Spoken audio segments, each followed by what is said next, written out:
The silence in my house felt different that Tuesday morning. Not the comfortable quiet of a man enjoying his coffee alone, but the hollow echo of being deliberately shut out. I stared at my phone screen, reading the same message for the 5th time. Message failed to deliver. My name is Eli Mercer, and I'm a 42-year-old contractor who's spent the last 15 years thinking I knew my wife. Turns out I was wrong about a lot of things. Jenna had left 3 days ago for what she called a much-needed girls' trip to Aruba. Her exact words were, "I need some space to reconnect with myself and the girls."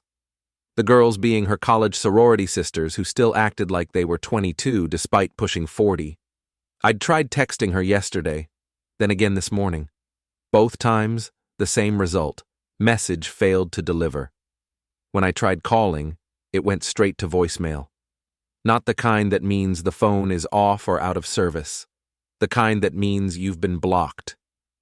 Interesting, I muttered, setting my coffee mug down harder than necessary. The sound echoed through our kitchen, bouncing off the granite countertops Jenna had insisted we needed to keep up with the neighborhood standards. I'm not the jealous type. Never have been. But I'm also not stupid. In my line of work, you learn to notice when things don't add up.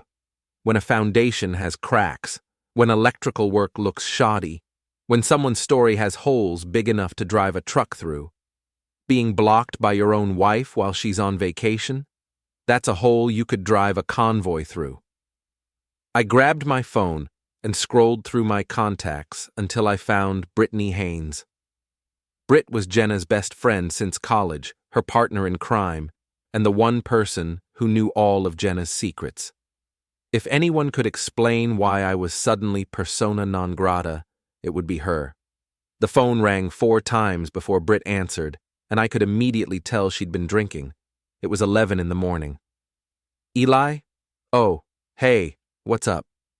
Her voice had that overly careful tone drunk people use when they're trying to sound sober. "Hey, Britt, I'm trying to reach Jenna, but I think there's something wrong with her phone. My messages aren't going through." There was a pause, a long one. In the background, I could hear music and what sounded like a mimosa brunch in full swing. Oh no." Britt's voice dropped to a whisper. "Eli, I can't. I shouldn't be the one to..." "The one to what?" I kept my voice calm, but my grip on the phone tightened. "I'm so tired of covering for her," Britt said, and I could hear the alcohol loosening her tongue. "I told her this was a bad idea. I told her someone would find out eventually." My blood went cold. "Find out what, Britt?" "She's not with us, Eli. She's not in Aruba. God, I can't believe I'm telling you this. She's with some guy. They went to Miami together. I've been posting old photos on Instagram to make it look like she's here with us." The kitchen suddenly felt too small. I stood up, pacing to the window that looked out over our perfectly manicured lawn. Mrs. Dooley, our 70-year-old neighbor, was watering her flowers and pretending not to watch my house. She'd been doing that a lot lately. "What guy?" I asked. "His name is Trevor Lane. He's some tech entrepreneur with more money than sense. They met at that marketing conference in Boston last month. Eli, I'm so sorry. I never wanted to lie to you, but she begged me to help her and..." I hung up.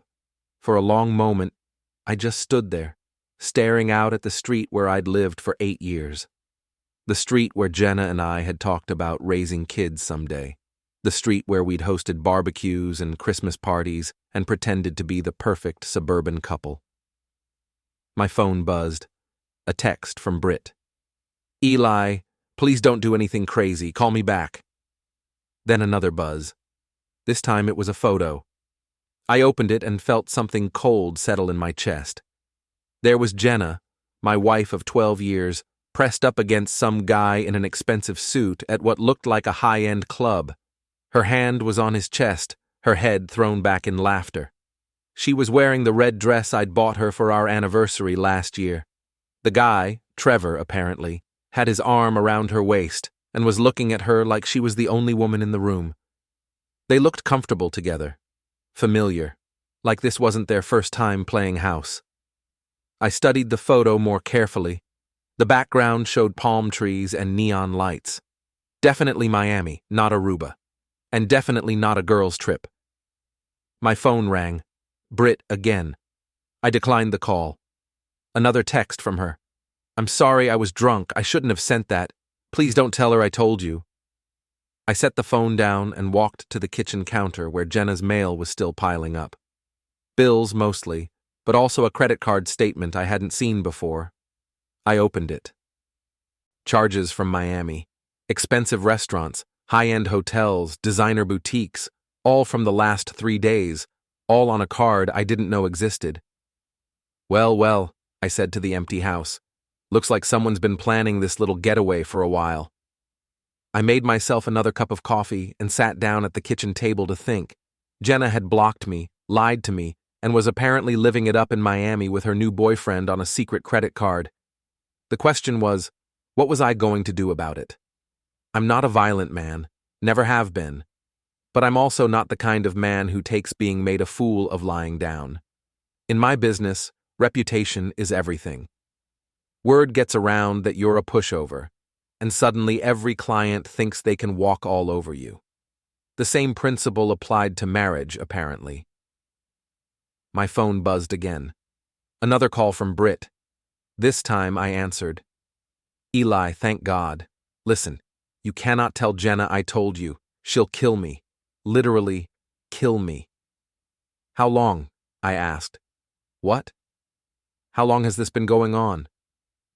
Britt was quiet for a moment. 2 months. Maybe 3. I don't know exactly when it started, but she's been talking about him since that conference in Boston. And you've been helping her lie to me this whole time. She said you two were having problems. She said you'd grown apart, and she needed some excitement in her life. She made it sound like you were practically separated already. I laughed, but there was no humor in it. We were having problems because she was cheating on me. Funny how that works. Eli, I'm sorry. I really am. But please, you have to promise me you won't do anything stupid. Just talk to her when she gets back. Work it out like adults. When is she getting back? Sunday night. Her flight lands at 9. And Trevor? Is he coming back with her? I don't know. I don't think so. I think this was just supposed to be a fling, a vacation thing. I hung up again. Sunday night. That gave me 4 days to figure out how I wanted to handle this. 4 days to decide whether I was going to be the understanding husband who tried to work things out, or something else entirely. I walked to the window again. Mrs. Dooley was still in her garden, but now she was openly staring at my house. When she saw me looking, she waved. I waved back, then pulled out my phone and opened the Find My app. Jenna and I had shared locations years ago for safety reasons. She'd obviously forgotten about it in all her excitement about her secret vacation. Her location showed up immediately: Miami Beach, Florida. Specifically, the Fontainebleau Hotel. I took a screenshot. Then I opened her Instagram account. Sure enough, there were photos from Aruba posted over the last 3 days. Beach shots, cocktails, group photos with her sorority sisters, all carefully curated to maintain the lie. But I recognized some of those photos. They were from previous trips, previous vacations. Britt had been telling the truth about posting old photos to cover for her. I took screenshots of those too. My phone rang. This time it was Charlie, my best friend and business partner. Hey, you want to grab lunch at the Anchor? I need to talk to someone about this disaster of a job we're working on. The Anchor was our usual spot, a dive bar that served decent burgers and didn't ask questions when you needed to drink away your problems. Actually, I said, I need to talk to someone too. Give me 20 minutes. I grabbed my keys and headed for the door. As I was leaving, I noticed Mrs. Dooley had moved closer to the fence between our properties. Everything all right, Eli? She called out. I haven't seen Jenna around lately. She's on vacation, I said. Girls' trip. Mrs. Dooley nodded knowingly. Those girls' trips can be dangerous. A woman needs to be careful about the company she keeps. I stopped walking and looked at her more carefully. What do you mean? Oh, nothing specific. Just that I've noticed some unusual activity around here lately. Strange cars, late-night phone calls in the driveway. You know how it is. I did know how it was. Mrs. Dooley saw everything that happened on our street. She was better than a security system. Strange cars? I asked.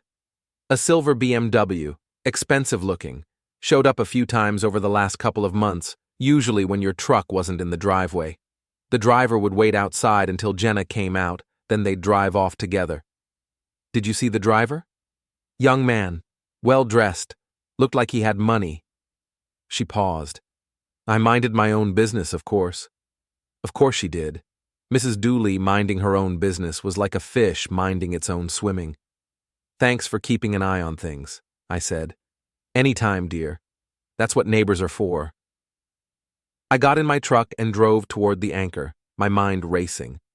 So Trevor hadn't just met Jenna at a conference last month. He'd been coming to my house, picking up my wife, for months.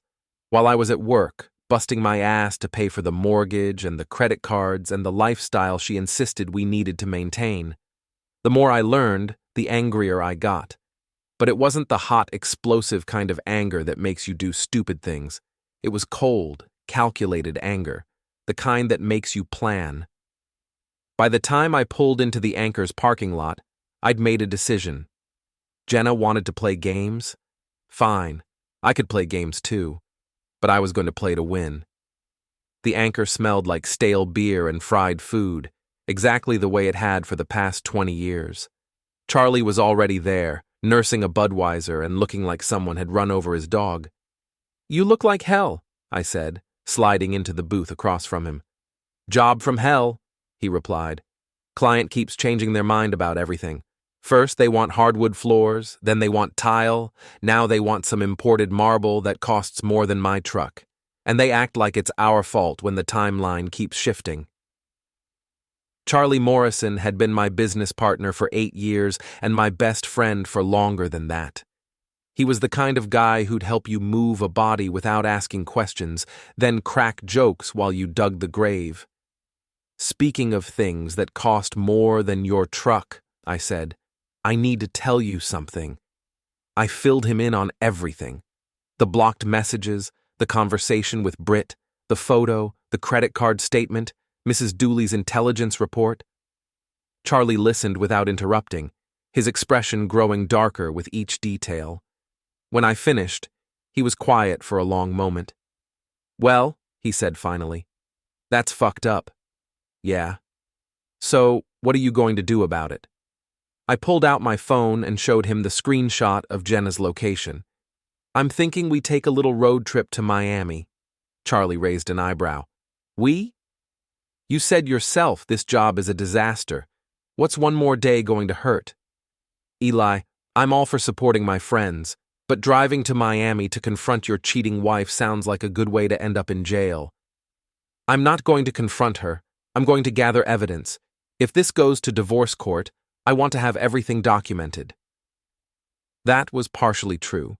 I did want evidence, but I also wanted to see this Trevor guy for myself. I wanted to understand what my wife thought was worth throwing away 12 years of marriage for. Evidence, Charlie repeated. Right. And what kind of evidence are we talking about?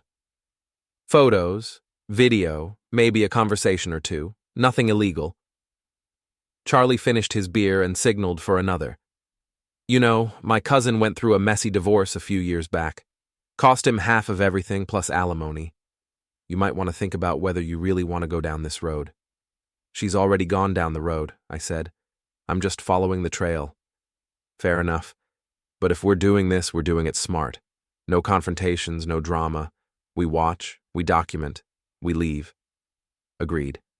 And if things go sideways, we run like hell. Also agreed. Charlie grinned. All right then, road trip it is. When do we leave? How about now? 3 hours later, we were on I-95 South in Charlie's pickup truck, which was less conspicuous than my work van. We'd stopped by my house to grab some clothes and my good camera, the one I used for documenting job sites. The drive gave me time to think, and the more I thought, the angrier I got. Not just about the cheating, but about how stupid she must think I am. The fake girls' trip, the old Instagram photos, the secret credit card. She'd planned this whole elaborate deception like I was some kind of idiot who'd never figure it out. "You're grinding your teeth," Charlie said. "Am I?" "Yeah, sounds like a garbage disposal. What are you thinking about?" How long she's been lying to me. This isn't some spur-of-the-moment thing. She's been planning this for months. "Women are complicated," Charlie said. "My ex-wife used to plan our anniversary dinners 6 months in advance, but couldn't remember to tell me when she was working late. This is different. This is calculated. She blocked me so I couldn't contact her, had Britt posting fake photos to maintain her alibi, and opened a secret credit card to pay for her little romantic getaway." "The credit card thing is what gets me," Charlie said. "I mean, if you're going to cheat, at least have the decency to pay for it yourself." We drove in comfortable silence for a while, watching the Florida landscape roll by. Palm trees, strip malls, retirement communities, the American dream in all its sun-bleached glory. My phone buzzed, a text from Britt. "Eli, please call me, we need to talk." I showed the message to Charlie. "You going to call her back?" "Eventually. Right now, I'm more interested in what I'm going to find in Miami." We reached the city limits just as the sun was setting. Miami Beach was exactly what I'd expected. Expensive cars, beautiful people, and enough neon to power a small city. The Fontainebleau Hotel stood out even among all that flash, a massive curved tower that probably cost more per night than I made in a week. "Jesus," Charlie said. "This place looks like something out of a movie." "Yeah, a movie about rich assholes who steal other people's wives." We parked across the street and I pulled out the camera. Through the telephoto lens, I could see the hotel's pool area, the restaurants, the bar. Lots of people, but no sign of Jenna or Trevor. "This might take a while," I said. "I'm not going anywhere. Besides, I've never been to Miami Beach. Might as well see how the other half lives." We waited for 2 hours before I spotted them. They came out of the hotel's main entrance, Jenna in a white sundress I'd never seen before, Trevor in khakis and a polo shirt that probably cost more than my monthly car payment. He was younger than I'd expected, maybe mid-30s, with the kind of confident swagger that comes from never having to worry about money. I started taking pictures.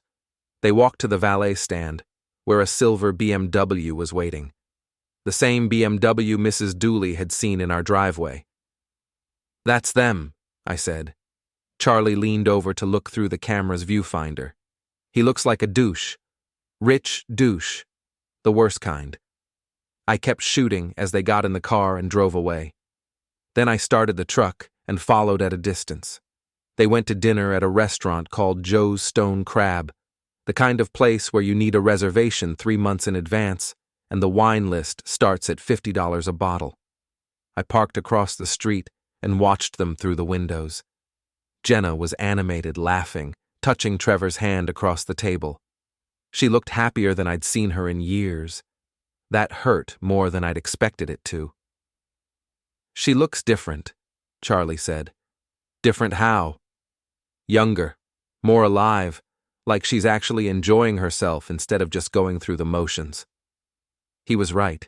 At home, Jenna had become increasingly distant over the past year. I'd chalked it up to work stress and the general malaise of middle age. Apparently, I'd been wrong. She wasn't bored with life, she was bored with me. They finished dinner and walked to a nightclub a few blocks away. I followed on foot, camera in hand, while Charlie stayed with the truck. The club was called Live, and it was exactly the kind of place I'd never voluntarily enter.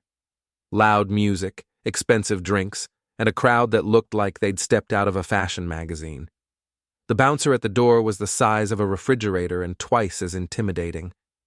I found a spot across the street, where I could see through the club's windows. Jenna and Trevor were on the dance floor, pressed close together, moving to music I could feel in my chest even from outside. I took more pictures. Then I saw something that made my blood boil. Trevor had his hands on my wife's ass, and she was grinding against him like they were alone in a bedroom. 12 years of marriage, and she'd never danced with me like that. Not even on our wedding night. I was so focused on what I was seeing that I almost didn't notice when they started heading for the exit. I quickly made my way back to the truck, where Charlie was waiting with the engine running. "They're coming out," I said. "How bad?" "Bad." We followed them back to the hotel, where they disappeared into the elevator together. I didn't need pictures of what happened next. "Well," Charlie said, "I think you got your evidence." I scrolled through the photos on my camera. Dozens of shots of Jenna and Trevor together, looking very much like a couple on a romantic vacation. More than enough to prove infidelity in any divorce court. But as I looked at the images, I realized something. Evidence wasn't enough. I didn't just want to prove that Jenna had cheated on me. I wanted her to face consequences for it. Real consequences. "Charlie," I said, "how do you feel about staying in Miami for another day or two?" "Why?" "Because I just realized something. Jenna thinks she's gotten away with this. She thinks she's smarter than me, that she can lie and cheat and I'll never figure it out. She's planning to come home on Sunday and pretend like nothing happened." So? "So I think it's time she learned that actions have consequences." Charlie was quiet for a moment. "What kind of consequences are we talking about?" I smiled, but it wasn't a pleasant smile. The kind that makes sure she never forgets this vacation. The next morning, I woke up in a cheap motel room with a plan forming in my head. Charlie was still asleep in the next bed, snoring like a chainsaw. I grabbed my phone and stepped outside to make some calls. First, I called my lawyer. Well, our lawyer, the guy who'd handled our house purchase and wills. His name was David Brennan, and he specialized in real estate, but he'd know who to refer me to for divorce proceedings. "Eli, it's early. Is everything all right?" "I need a divorce attorney, Dave. A good one." There was a pause. "I'm sorry to hear that. What's the situation?" I gave him the condensed version. He listened without comment, then gave me the name of a family law attorney who had a reputation for being thorough and aggressive. "One more thing," I said. "How quickly can someone change locks on a house?" "If it's your house and your name is on the deed, immediately. But Eli, you might want to think about the optics of that. Courts don't look favorably on spouses who lock each other out. What if the other spouse is currently in another state with their lover? That's different. Document everything, and make sure you can prove she's not living in the marital home when you change the locks." Already working on that. My second call was to a locksmith in my hometown. I scheduled them to come out Saturday afternoon, the day before Jenna was supposed to return. My third call was to the credit card company for the secret card I'd found. I explained that I was the homeowner and primary account holder for all our other cards, and I was concerned about potential fraud. They were very helpful in providing me with a complete transaction history for the Miami card. It was worse than I'd thought. The card had been opened 3 months ago, and the charges weren't just from this trip. There were restaurants I'd never heard of, hotels in cities Jenna had never mentioned visiting, shopping sprees that cost more than most people's monthly salary.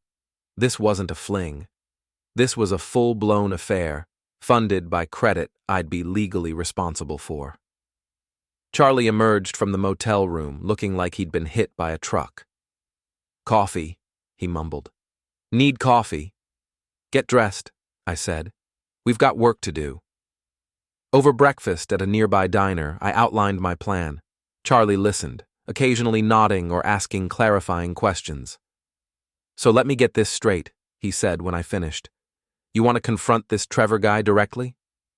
"Not confront. Introduce myself, man to man." "And you think he doesn't know you exist?" "I think he knows I exist, but I don't think he sees me as a threat.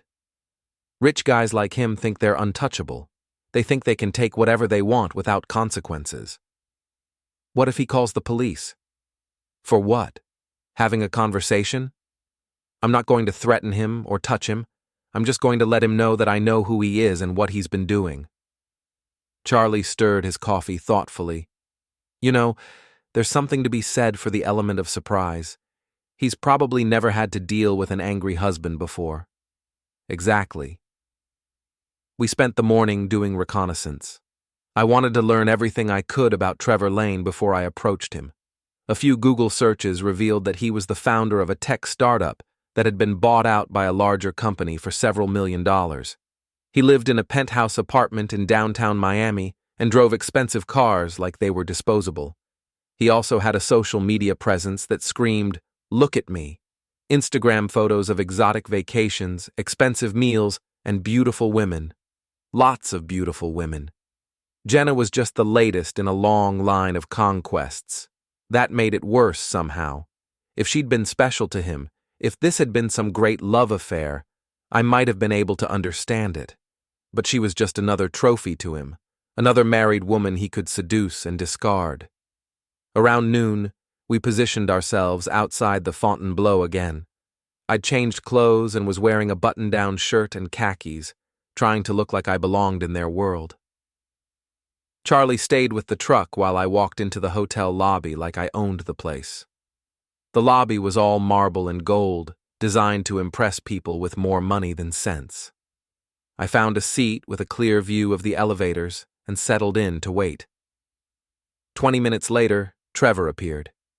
He was alone, dressed in a white linen shirt and designer jeans, looking like he'd stepped out of a cologne advertisement. He walked to the concierge desk and had a brief conversation, then headed for the exit.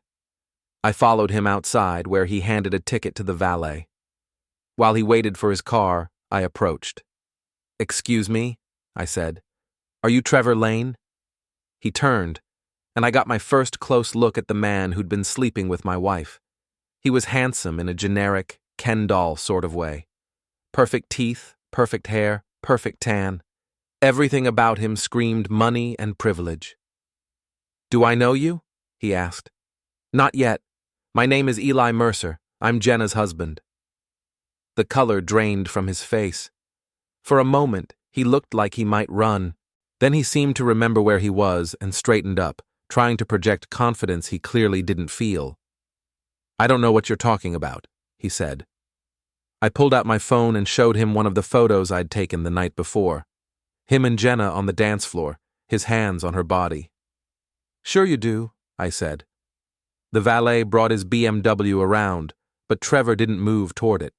He was staring at the phone screen like it was a snake. "What do you want?" he asked. "Just to talk, man to man." "I don't think that's a good idea." "I do. See, here's the thing, Trevor. You've been fucking my wife for 3 months. You've been picking her up at my house, taking her on trips, spending money on her that I'm legally responsible for, and you've been doing it all while thinking I'm too stupid to figure it out. Look, I don't want any trouble. Too late for that. You want to avoid trouble? You should have thought about that before you started screwing married women." Trevor glanced around nervously. We were starting to attract attention from other hotel guests and staff. "Can we do this somewhere more private?" he asked. "Sure. Get in your car. I'll follow you." "I don't think—" "I'm not asking, Trevor. I'm telling you. You created this situation, and now you're going to deal with the consequences like a man, or I can make this conversation a lot more public." He looked at the phone again, at the photo that proved what he'd been doing. Then he looked at me, and I could see him trying to calculate his options. "Fine," he said. "There's a coffee shop about 10 minutes from here. We can talk there." "Good choice." I walked back to where Charlie was waiting and filled him in. "You sure about this?" he asked. "I'm sure." We followed Trevor to a small cafe in a quieter part of the city. He was already seated at a corner table when we walked in, looking like a man facing execution. I sat down across from him. Charlie took a seat at the counter where he could watch the door and intervene if things got out of hand. "So," I said, "tell me about yourself, Trevor. What do you do for a living?" "I'm in tech," he said quietly. "Right. I read about your company. Sold it for what, $8 million? Not bad for someone who's never done a day of real work in his life. Look, about Jenna, we'll get to Jenna. First, I want to understand who I'm dealing with. You're 35, single, rich, good-looking. You could have any woman you want. So why married women? What's the appeal? Trevor shifted uncomfortably in his seat. It's not like that. Then what is it like? Jenna told me she was unhappy. She said you two were having problems, that you'd grown apart. And you believed her? Why wouldn't I? Because married women who are genuinely unhappy get divorced, Trevor. They don't sneak around behind their husbands' backs and lie about girls' trips to Aruba. He didn't have an answer for that. Here's what I think happened, I continued. I think you met my wife at a conference and decided she'd be a fun challenge, the suburban housewife looking for excitement. I think you pursued her, seduced her, and convinced her that she deserved better than her boring contractor husband. I'm not finished. I think you enjoyed the thrill of taking something that belonged to someone else. I think you liked the idea that she was risking everything to be with you. It made you feel powerful, didn't it? Trevor's jaw tightened. You don't know anything about me. I know you're a coward. A real man doesn't sneak around with married women. A real man finds someone available. Jenna is available. She's choosing to be with me. On my credit card. That hit home. Trevor looked down at his hands. Did you know about the secret credit card, Trevor? Did you know that every expensive dinner, every hotel room, every gift you bought her was being charged to an account that I'm legally responsible for? She said she had her own money. She lied, just like she lied about being in Aruba, just like she's been lying to both of us about what this relationship really is. I leaned forward. See, here's what you don't understand about my wife. Jenna is a social climber. She's always been attracted to money and status. When she married me, I was a young contractor with big dreams and a growing business. She thought I was going to make her rich. And did you? I did well enough. We have a nice house, nice cars, take decent vacations. But I'm never going to be rich like you, Trevor.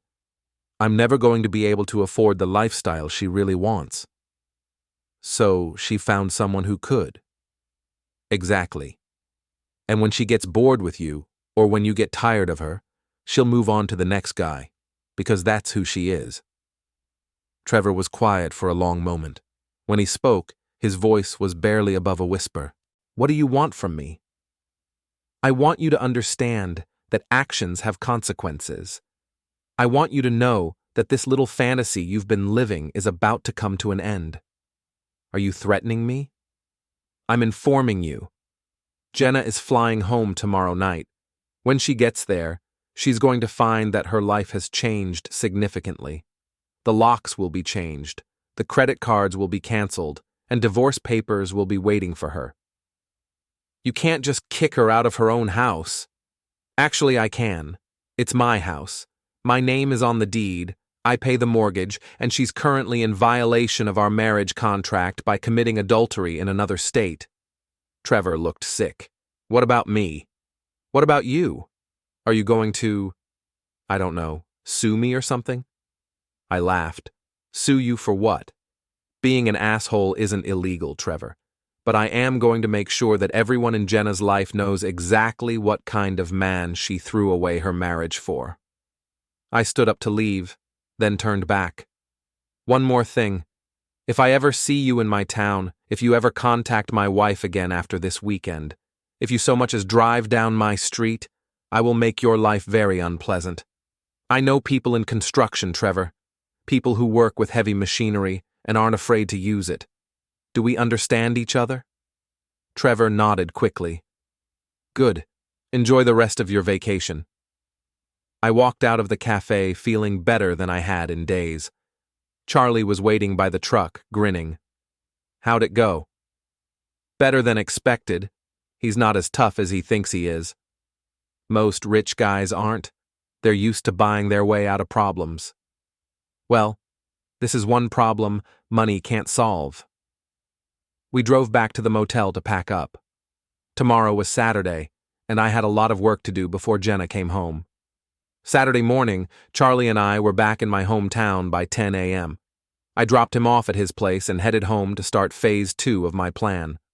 The locksmith arrived right on schedule at 2 p.m. By 3, every lock on the house had been changed.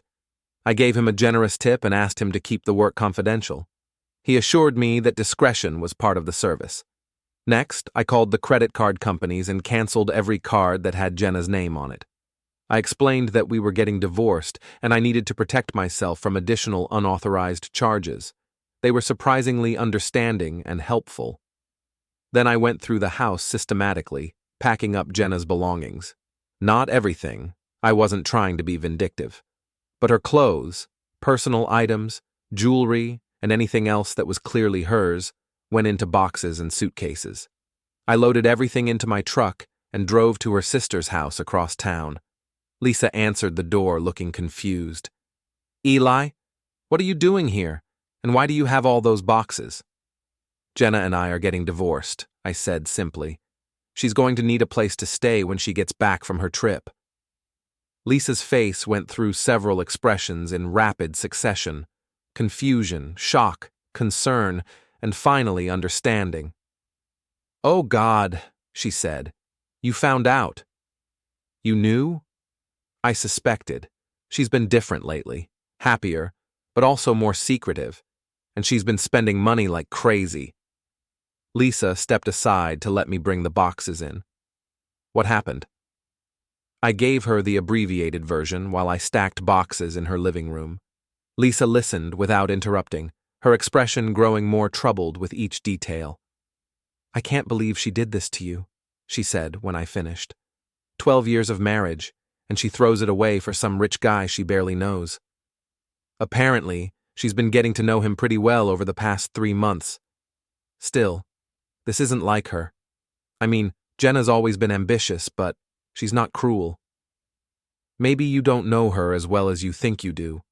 Lisa was quiet for a moment. "What are you going to do when she gets home?" "Nothing. I'm going to let her figure out that her old life doesn't exist anymore, and then I'm going to let her decide what she wants to do about it." "Eli, she's still my sister. I love her, even if she's made some terrible choices. Can't you two work this out somehow?" "She made her choice, Lisa. She chose Trevor and his money over me and our marriage. Now she gets to live with the consequences." I finished unloading the boxes and headed for the door.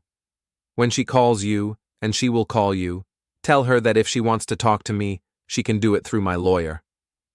"What lawyer?" I handed her David Brennan's business card.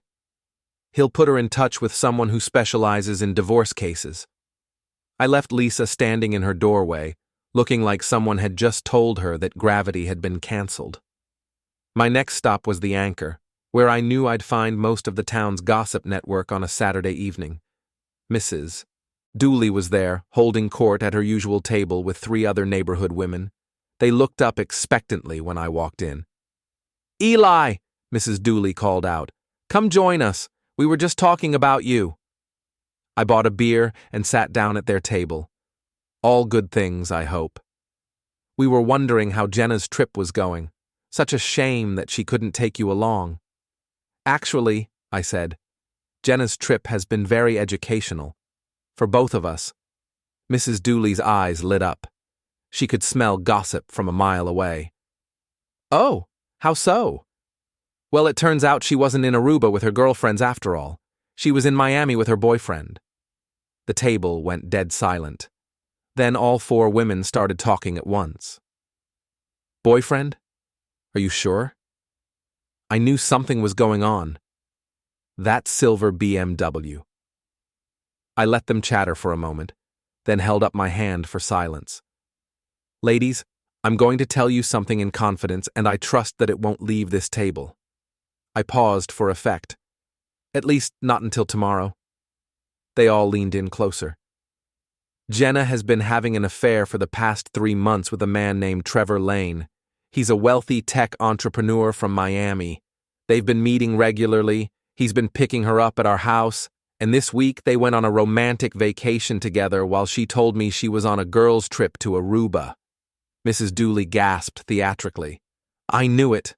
I told you about that BMW, didn't I? I said something wasn't right about that situation. You did indeed. And you were absolutely correct. What are you going to do? Asked Margaret from 2 houses down. I've already done it. Changed the locks, canceled the credit cards, packed her belongings, and filed for divorce. When she comes home tomorrow night, she'll find that her old life no longer exists. Good for you, said Helen from across the street. A woman who cheats on her husband deserves whatever she gets. Now, I'm not telling you this to be vindictive, I continued. I'm telling you because Jenna is going to come home tomorrow and probably try to spin this situation to make me look like the bad guy. I want you to know the truth before she starts spreading lies. Don't worry about that, Mrs. Dooley said firmly. We know what kind of man you are, Eli, and we know what we've seen with our own eyes. I finished my beer and stood up to leave. I appreciate your support, ladies. It means a lot. As I walked away, I could hear them already starting to plan their phone calls.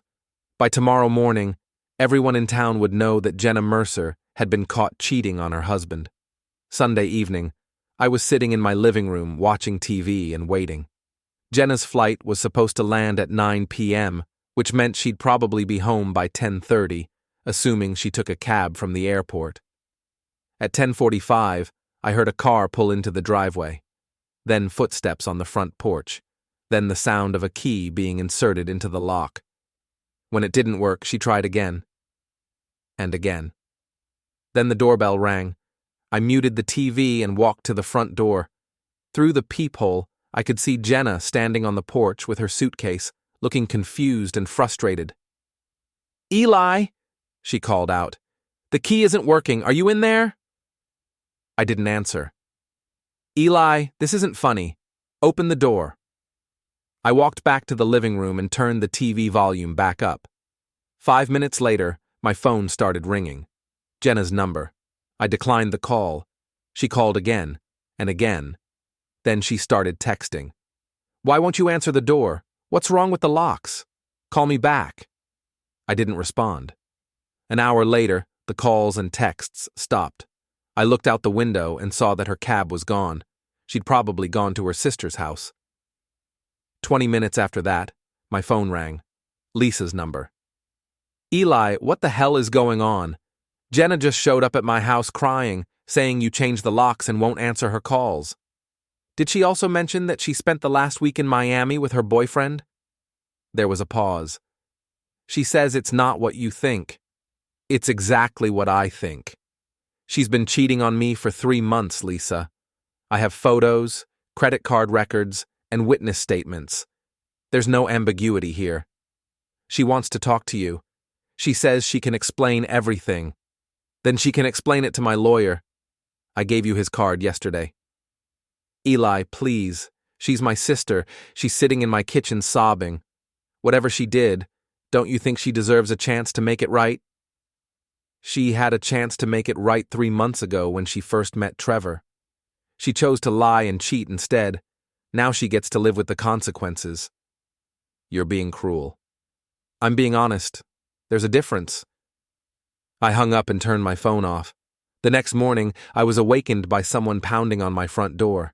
I looked out the window and saw Jenna standing on the porch, looking like she hadn't slept all night.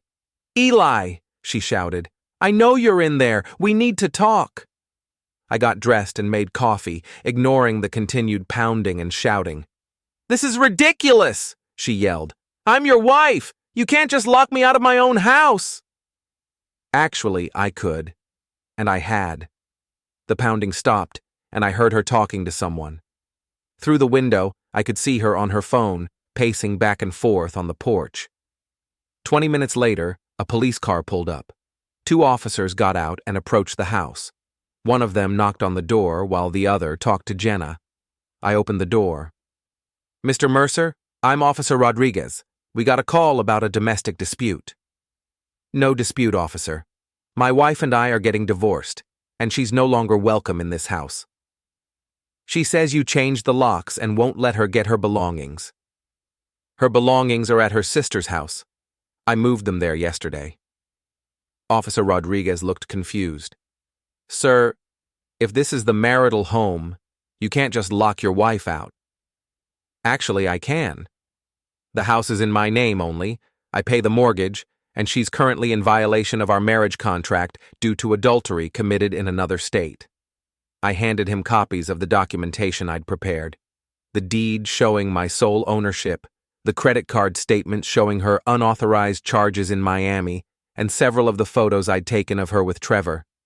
Officer Rodriguez looked through the papers, then showed them to his partner. They had a brief conversation, then came back to me. Mr. Mercer, this appears to be a civil matter. We can't force you to let your wife into a house that's legally yours, especially given the evidence of infidelity. What about my things? Jenna demanded. I have personal items in there. As I told the officer, your belongings are at your sister's house.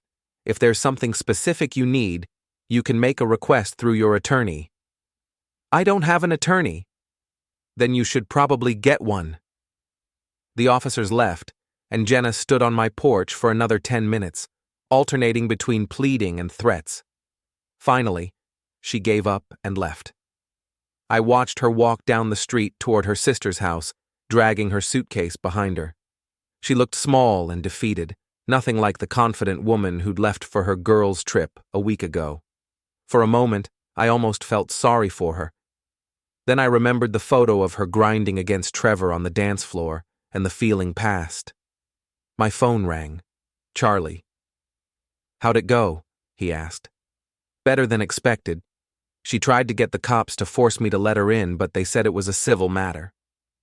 So what's next? Now we wait. She'll hire a lawyer, I'll hire a lawyer, and we'll let them sort out the details. And Trevor? What about him? You think he'll try to contact her? I thought about the conversation I'd had with Trevor in Miami, the fear in his eyes when I'd implied that I knew people who weren't afraid to use heavy machinery. No, I said. I don't think we'll be hearing from Trevor again. I was right. Over the next few days, as word of Jenna's affair spread through town, I heard through the gossip network that she'd been trying desperately to reach Trevor. But he wasn't answering her calls or texts. Apparently, being confronted by an angry husband had reminded him that there were easier ways to find female companionship. Jenna had lost her husband, her home, her financial security, and her lover all in the span of a week. She was staying at her sister's house, unemployed and facing a divorce that would leave her with very little. Meanwhile, I was sleeping better than I had in months. 2 weeks after Jenna's return from Miami, I was sitting in the office of Patricia Hendricks, the divorce attorney David Brennan had recommended. She was a sharp woman in her 50s who had a reputation for being thorough and aggressive, exactly what I needed. This is quite a case file you've put together, she said, flipping through the photos, credit card statements, and documentation I'd provided. Your wife's attorney is going to have a very difficult time arguing for anything beyond basic support. What kind of timeline are we looking at? In Massachusetts, you need to wait 6 months from the time of filing before the divorce can be finalized. But given the evidence of adultery and financial misconduct, I don't anticipate any significant delays. And the house? The house is yours. Your name is on the deed, you've been making the mortgage payments, and she committed adultery. The court isn't going to award her half of an asset she helped devalue through her own actions. What about alimony? Patricia smiled grimly. That's where things get interesting. Normally, a spouse who's been married for 12 years and doesn't work might be entitled to temporary support. But the secret credit card changes everything. She pulled out a calculator and started running numbers. Based on the statements you provided, your wife charged approximately $37,000 to that secret card over the past 3 months. The court is going to view that as dissipation of marital assets. Any alimony she might have been entitled to will be offset by the money she essentially stole from the marriage. So she gets nothing? She gets whatever personal property she brought into the marriage, half of your joint savings account, and half the value of any retirement accounts accumulated during the marriage. But the house, your business, and your future earnings are protected. I felt a weight lift off my shoulders. What's her attorney saying? They're trying to argue that the credit card was for legitimate marital expenses and that the adultery was the result of an already failed marriage. It's a weak position, but they have to try something. Have you heard from Jenna directly? No, but her attorney has indicated that she might be interested in mediation rather than going to trial. I'm not interested in mediation. I want this handled in court, with everything on the public record. Patricia raised an eyebrow. That's unusual. Most people prefer to keep their private business out of the public eye. Most people don't have wives who lie to the entire town about where they're going on vacation. I want everyone to know exactly what kind of person she is. All right, but you should know that a public trial will be expensive and time-consuming. I don't care about the expense, and I've got plenty of time. That evening, I stopped by the Anchor for dinner and found the place buzzing with conversation. Mrs. Dooley waved me over to her table where she was holding court with her usual audience.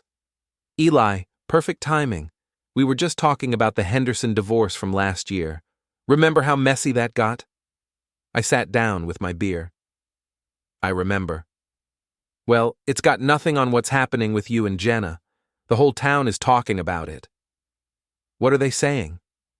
Margaret leaned in conspiratorially. That she's been trying to get a job but nobody wants to hire her. Apparently word has gotten around about why you two are divorcing. That's unfortunate, I said, not meaning it. Helen saw her at the grocery store yesterday, Mrs. Dooley continued. She looked terrible, like she hadn't slept in days. Guilty conscience will do that to you. Her sister Lisa is telling people that you're being unreasonable, that you should give Jenna a chance to explain herself. I took a long drink of my beer. What's to explain?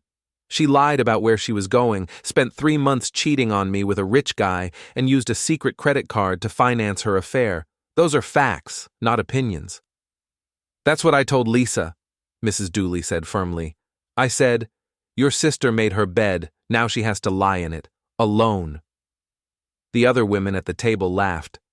Speaking of Lisa, Margaret said, I heard she's been asking around town, trying to find out if anyone would be willing to testify as character witnesses for Jenna. Any takers? Not many. Most people remember how she used to act like she was better than everyone else, always talking about how she deserved nice things, how she was meant for bigger things than this town. Well, now she's got her chance to find out what's out there beyond this little town. I finished my beer and was getting ready to leave when Charlie walked in. He looked like he had news.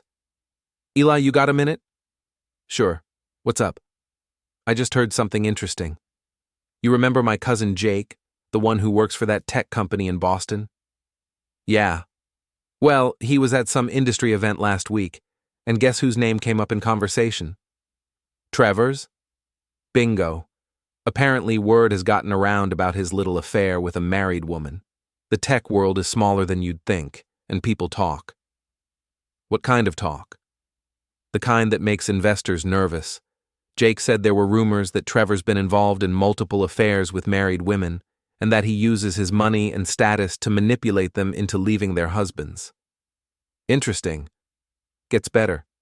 Jake heard that Trevor's trying to put together funding for a new venture, but potential investors are concerned about his personal reputation. Apparently, being known as a home wrecker isn't good for business. I smiled. Couldn't happen to a nicer guy. There's more. Jake also heard that Trevor's been trying to keep a low profile lately. Word is, he's been getting threatening phone calls and emails from angry husbands. I wouldn't know anything about that. Of course not. But it sounds like your little conversation with him in Miami made an impression. We talked for a few more minutes, then Charlie left to go home to his family. I sat at the bar, nursing another beer and thinking about how quickly things could change. 3 weeks ago, Jenna had been living in our house, spending money on her secret credit card and planning her romantic getaway with Trevor. She'd probably thought she was being clever, that she was finally getting the exciting life she deserved. Now she was unemployed, homeless, and facing a divorce that would leave her with almost nothing. Her lover had abandoned her the moment things got complicated, and the entire town knew her as a cheater and a liar. Meanwhile, Trevor's reputation in his own industry was suffering, and he was apparently dealing with harassment from other men he'd wronged. Actions had consequences. It had just taken a while for the bill to come due. My phone buzzed. A text from an unknown number. "This is Jenna. Please call me. We need to talk." I deleted the message without responding. 5 minutes later, another text. "I know you're getting these messages. I just want to explain what happened." I deleted that one too. Then my phone rang. The same unknown number. I declined the call. It rang again and again. Finally, I answered. "What?" "Eli, thank God. I've been trying to reach you for days." "I know. I've been ignoring you for days. Please, just give me 5 minutes to explain." "Explain what? That you've been cheating on me for 3 months? That you lied about going to Aruba? That you opened a secret credit card to finance your affair?" "I already know all of that, Jenna. I have photos." There was silence on the other end of the line. "Trevor told me you confronted him in Miami," she said finally. "Did he? What else did he tell you?" "That you threatened him." "I informed him that actions have consequences. Apparently he took that as a threat. He won't return my calls." "Smart man." "Eli, please. I made a mistake, a terrible mistake. But we can work through this. We can go to counseling, we can—" "No, we can't. You didn't make a mistake, Jenna. You made a series of deliberate choices over the course of 3 months. You chose to lie to me, you chose to cheat on me, and you chose to spend money we didn't have on your affair. Those weren't mistakes. They were decisions. I was unhappy. So was I. The difference is, I didn't run off with someone else's wife. You don't understand. I understand perfectly. You thought you could have it all, the security of being married to me and the excitement of being with Trevor. You thought you were smarter than everyone else, that you could keep your affair secret indefinitely. It wasn't supposed to happen like this." "How was it supposed to happen? Were you planning to divorce me eventually? Or were you just going to keep lying and cheating until I died?" She started crying. "I don't know. I wasn't thinking clearly." "You were thinking clearly enough to open a secret credit card and plan elaborate lies about girls' trips. What do you want me to say? That I'm sorry? I am sorry. I'm sorrier than you can possibly imagine. I want you to say nothing. I want you to hang up this phone, call your attorney, and prepare for the divorce proceedings, because that's all we have left to discuss." "Eli," I hung up. She called back immediately. I declined the call and turned off my phone. The next morning, I woke up to find my truck's windshield had been smashed. There was a note under the wiper. "This is what you get for ruining my life." I called the police and filed a report, making sure to mention that my estranged wife had been trying to contact me and had threatened me the night before. I also called my insurance company and arranged to have the windshield replaced. Then I called Patricia Hendricks. "She's escalating," I told her. "First the phone calls, now vandalism. I want a restraining order." "I can file for that this afternoon. Do you have evidence that she was the one who damaged your truck?" She left a note. "Perfect. Bring it to my office along with the police report." By the end of the week, Jenna had been served with a restraining order prohibiting her from contacting me or coming within 500 feet of my house or business. She was also facing criminal charges for vandalism. Her attorney called Patricia to discuss a plea bargain, but I wasn't interested in making deals. I wanted Jenna to face the full consequences of her actions, both civil and criminal. The message was simple. You don't get to lie, cheat, steal, and then throw a tantrum when you get caught. Not without paying a price. 6 months after filing for divorce, I found myself sitting in a courtroom, watching my wife of 12 years try to convince a judge that she deserved half of everything I'd worked for. Jenna looked different. Thinner, older, worn down by months of stress and uncertainty. She was wearing a conservative blue dress that I'd never seen before, probably borrowed from her sister. Her lawyer, a young guy who looked like he'd graduated from law school the week before, was doing his best with a hopeless case. "Your Honor," he was saying, "while my client acknowledges that mistakes were made during the marriage, she contributed significantly to the household and deserves consideration for her years of partnership with Mr. Mercer." Patricia Hendricks stood up for my side.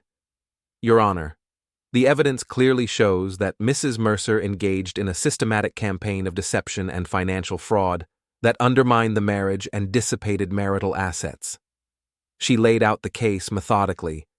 The secret credit card with $37,000 in charges, the documented affair lasting 3 months, the elaborate lies about the Miami trip, and the vandalism of my truck after she was confronted with the evidence.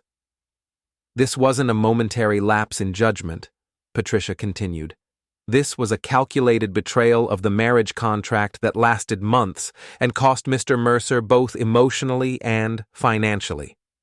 The judge, a stern woman in her 60s, looked through the evidence with obvious distaste. When she came to the photos of Jenna and Trevor in Miami, she frowned. "Mrs. Mercer," she said, "do you dispute the authenticity of these photographs?" Jenna's lawyer whispered something to her, then stood up. "Your Honor, my client acknowledges that she engaged in an extramarital relationship, but she maintains that this was the result of an already failing marriage." "And the secret credit card?" My client was confused about the family finances. She didn't realize that opening the card would be problematic. The judge looked skeptical. She didn't realize that opening a secret credit card and charging $37,000 without her husband's knowledge would be problematic. She was in an emotionally vulnerable state. "Mr. Peterson," the judge interrupted, "your client is a grown woman who worked in marketing for 10 years. She understood exactly what she was doing." The judge spent the next hour going through the evidence, asking pointed questions about the timeline of the affair, the financial deception, and the attempted vandalism. Jenna's answers were hesitant and unconvincing. When it was over, the judge's ruling was swift and decisive. "The court finds that Mrs. Mercer engaged in adultery and financial misconduct that directly harmed the marriage. Mr. Mercer will retain sole ownership of the marital home and his business assets. Mrs. Mercer will receive half of the joint savings account, minus her share of the credit card debt she incurred during her affair." She paused to do some quick math. After accounting for the unauthorized charges, Mrs. Mercer's share of the marital assets comes to approximately $4,000. Jenna's face went white. Her lawyer looked like he wanted to disappear. "Additionally," the judge continued, "given Mrs. Mercer's misconduct and her current ability to work, no alimony will be awarded." The gavel came down with a sharp crack. Outside the courthouse, Jenna tried to approach me, but Patricia stepped between us. "The restraining order is still in effect," she reminded Jenna's lawyer. "Your client needs to stay away from Mr. Mercer." I walked to my truck without looking back. That evening, I was at the Anchor celebrating with Charlie and a few other friends when Mrs. Dooley hurried in, practically vibrating with excitement. "Eli, you'll never guess what I just saw." "What's that, Mrs. Dooley?" "Jenna, loading boxes into a U-Haul truck outside her sister's house. Lisa was crying and there was a lot of shouting." "She's leaving town?" "That's what it looked like. The truck had Florida plates." I raised my beer. "Well then, here's to new beginnings." The next morning, Charlie called with more news. "You remember my cousin Jake, the one in the tech industry?" "Yeah. He heard something interesting about your friend Trevor." "He's not my friend." "Right. Well, anyway, Trevor's new business venture fell through. Couldn't get funding, and apparently he's been having some legal troubles of his own." "What kind of legal troubles?" "Seems like another husband he messed with didn't take it as well as you did. Guy named Patterson from Atlanta. His wife left him for Trevor last year, and Patterson's been making Trevor's life very difficult ever since." "How difficult?" "The kind of difficult that involves private investigators, harassment lawsuits, and frozen bank accounts. Trevor's been spending more on lawyers than he's been making." Couldn't happen to a nicer guy? Gets better. Jake heard that Trevor's been trying to lay low, maybe leave the country for a while. But it's hard to run when you're tied up in multiple lawsuits. I smiled. Actions have consequences. That they do. A week later, I got a call from David Brennan, my original lawyer. Eli, I thought you'd want to know. I just heard from a colleague in Florida.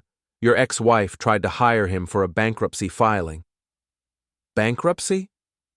Apparently, she's been having trouble finding work, and she's got significant credit card debt from her time in Miami, plus legal bills from the divorce and the criminal case. What criminal case? The vandalism charge for your truck. She pled guilty and got probation, but she still had to pay court costs and restitution. So she's broke. Completely. My colleague said she was asking about debt forgiveness programs and whether she could get her alimony ruling reversed. Can she? Not a chance. The judge's ruling was based on clear evidence of misconduct. That's not going to change. I hung up and sat in my kitchen. Looking out at the yard Jenna used to complain wasn't landscaped well enough. The house was quiet, but it was a good quiet now, peaceful instead of tense. My phone buzzed. A text from an unknown number. I hope you're happy. You destroyed my life. I deleted it without responding. Another text. I lost everything because of you. I deleted that one too.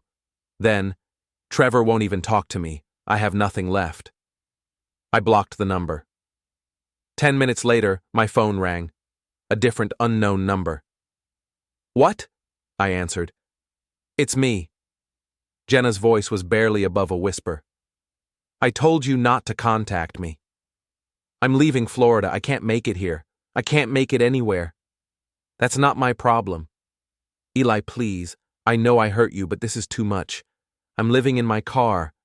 I can't get a job because everyone knows what happened. I can't even afford food. You should have thought about that before you decided to cheat on me. I made a mistake. You made a choice, multiple choices. Now you get to live with the consequences. I'm begging you. Beg someone else. Maybe Trevor will help you out. Trevor won't return my calls. His lawyers sent me a cease and desist letter. Smart lawyers, I said. Please, Eli. I don't know what else to do. I told her to get any job, start over, move away if she had to, but never call me for sympathy. She'd burn that bridge when she decided I wasn't enough. I hung up and blocked the number. That night, alone on my porch under the stars, I realized I wasn't lonely. I was free. Charlie called, asked how I was. I said the truth, better than I'd been in years. Jenna chose lies. I chose consequences. Morning came. One last text. You win. Deleted. Coffee. New life. Dignity.